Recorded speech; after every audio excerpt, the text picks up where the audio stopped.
Is eSports becoming too commercialised / controlled in a sense of how big it's growing and how commercialised, obviously, eSports is getting in regards to maybe talking about players and maybe talking about how some of the eSports teams have to be.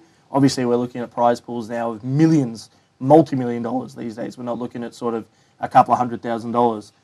Is that now affecting eSports a little bit too much, where it's becoming a little bit too corporate, where players can't be excited, players can't necessarily be hype on stage? Obviously, there's no swearing and stuff like that. That's a given when you're talking about a multi-million-dollar thing being televised and everything. But is it becoming too constricted?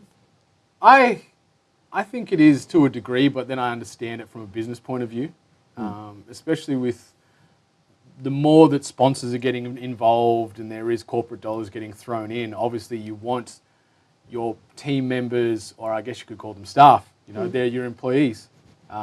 You want them to act a certain way to represent your brand. So I can understand why they do try and, I guess, create a bit more of a straight path that they have to sort of follow and a line they've got to toe, whether it be how they act, how they dress, how they look, how they talk. So I can understand it from that point of view.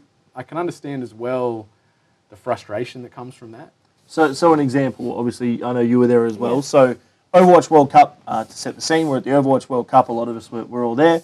And there was a Swedish player that played for the Swedish team, obviously, for the World Championships, and they won quite a tight set between the other team. And he jumped out of his chair when they won. He's running around. There was a camera that was right next to him, and he's like cheering into the camera and stuff like that. And he had to do a formal apology saying sorry for his behaviour and sorry for the way that he acted. Yeah. When it gets to stuff like that, that's where I sort of feel like it scares me because of how big eSports is getting, where players can't...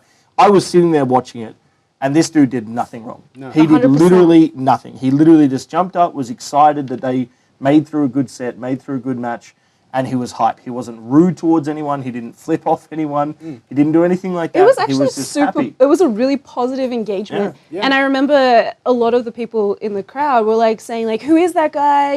Like finally some interaction with the cameras and the crowd. And it really made him endearing to us. And it made me want to go, like, who is this player? I'm interested in his personality as well as his, great game. But, it's giving those players the opportunity to be individuals, which is something else that people follow players for.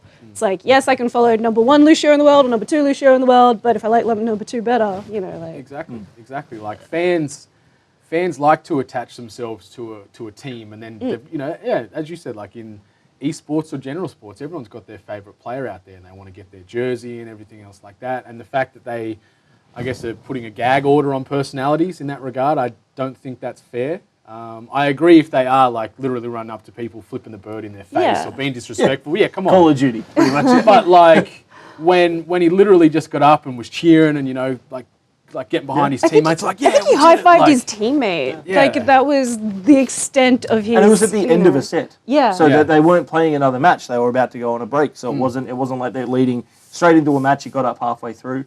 Another example, I guess, is we spoke about it earlier. Someone from SK1.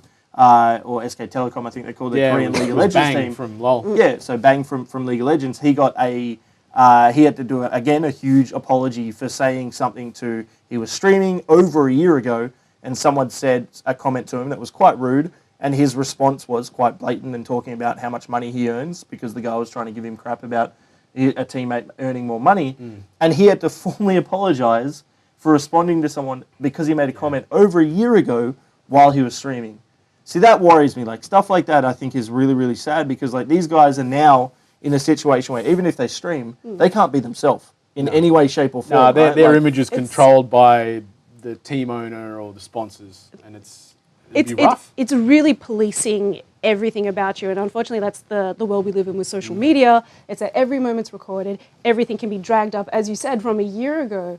Like that's, he might have a totally different outlook today, and you wouldn't know because, he's been held for the transgressions of his past. And he didn't even say anything bad. He was literally just responding to someone being a bit of a dick in the chat. He defended himself, really. And that was it. He got in trouble. Obviously, we've had other instances where players have not worn their jerseys and they get like a $2,000 fine. I think there are some examples of where like we can sort of understand a little bit better. That's fair enough. Like if you're paid to represent a team or a brand and you roll in just a standard generic bit of kit and everyone else is in their uniform, like of course. I think they're well in their rights to reprimand you or fine you or dock you, whatever. Yeah. Well, to me, that just harks back to traditional sports. If you don't rock up with your jersey, you're not allowed on the field. Yeah. And then you haven't even met the obligations of your contract. Exactly. You know, like We've had players flip off other players. Yeah. Well, poor sportsmanship. I have no tolerance. I have zero tolerance for like poor sportsmanship. Yeah. But like having a celebratory moment